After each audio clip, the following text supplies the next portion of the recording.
Serbisyo publiko ang hatid ng mga membro ng Regional Mobile Force Battalion 8 sa isinagawang circummission sa Battalion Headquarters ng RMFB 8 sa Barangay Pinamupuan, Capoocan, Leyte nitong ika-9 ng Mayo taong kasalukuyan. Aabot sa 59 na kabataan mula sa iba't ibang barangay ang nabigyan ng maayos, ligtas at malinis na circumcision procedure sa tulong ng mga medical practitioner at volunteers. Nagpapasalamat naman ng mga pamilyang natulungan ng programa. Hindi lamang serbisyong medikal ang hatid ng kapulisan, kundi kaalaman din sa kanilang isinagawang educational symposium na tinalakay ang RA 11313 o Bawal Bastos Law at RA 9262 o Anti-Violence Against Women and Their Children Act.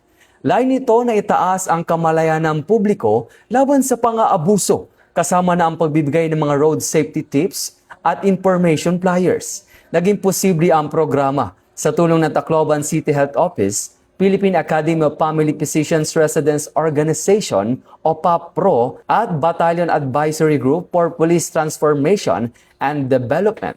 Ito ang bagong PNP para sa bagong Pilipinas. Serbisyong mabilis, tapat at nararamdaman.